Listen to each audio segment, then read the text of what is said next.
Assalamualaikum warahmatullahi wabarakatuh. Kisah ini adalah berkaitan dengan kisah Qarun ditelan bumi. Berbagai kemewahan Allah kurniakan, hidup di istana penuh kesenangan. Ikuti kisah Qarun wahai rakan, dikurniakan Allah harta kekayaan.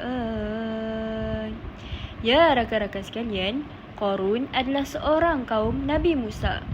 Qarun juga seorang yang miskin. Nabi Musa merasa amat kasihan terhadap Qarun. Qarun telah meminta Nabi Musa agar berdoa supaya dia menjadi seorang yang kaya. Doa Qarun akhirnya termakbul dan Qarun rajin berusaha dalam mengumpulkan harta dan dapat memberi nafkah yang lebih kepada keluarganya. Allah berfirman dalam surah Al-Qasas ayat 76. Maksudnya, dan kami berikan kepadanya dari perbendaharaan, yakni harta yang banyak, yang sungguh bahawa kunci-kuncinya benar-benar ia berat, yakni dipikul. Pada peringkat awalnya, Qarun adalah seorang yang kuat beribadah. Pada malam hari dia bangun beribadah dan pada siang hari dia berpuasa. Namun begitu, apabila kekayaan sudah mula memperuah, dia mula meninggalkan ibadat sunatnya.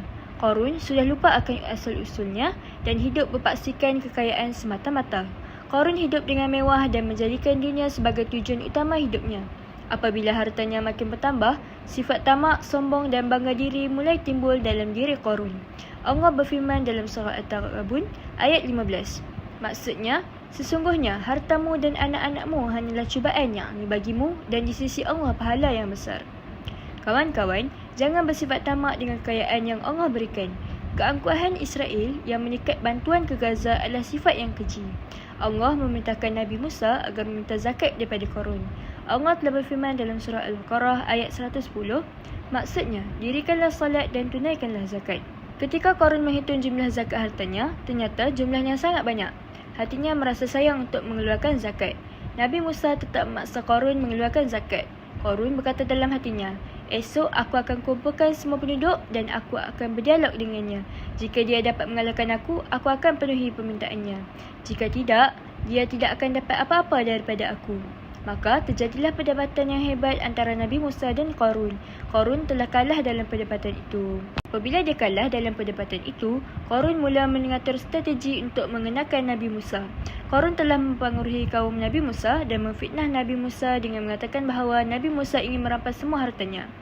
Pada waktu itu, ada seorang wanita yang sangat terkenal dengan kecantikannya dan suka berbuat maksiat. Qarun menghasut pelacur tersebut agar dia mengaku telah berzina dengan Nabi Musa dan sedang mengandungkan anaknya. Qarun berjanji untuk memberi wang yang banyak kepadanya.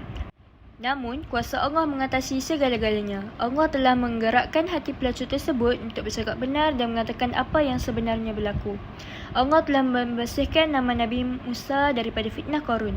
Allah berfirman dalam surah Al-Ahzab ayat 69. Maksudnya, wahai orang-orang yang beriman, janganlah kamu seperti orang-orang yang menyakiti Musa. Maka Allah membersihkannya dari tuduhan-tuduhan yang mereka lontarkan. Dan dia seorang yang mempunyai kedudukan terhormat di sisi Allah. Nabi Musa merasa amat murka, lalu berdoa kepada Yang Esa. Datang Jibril AS dan berkata, wahai Musa, Allah telah menjadikan bumi taat kepadamu. Apa sahaja perintahmu, ia akan turuti.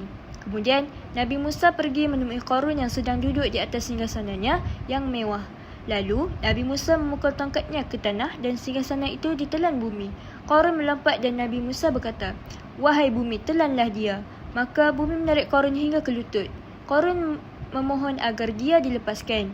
Namun, Nabi Musa berkata lagi, wahai bumi, telanlah dia. Oleh itu, lenyaplah Qarun akibat ditelan bumi bersama harta-hartanya. Setiap perbuatan jahat pasti akan mendapat balasan yang setimpal sama ada di dunia maupun di akhirat.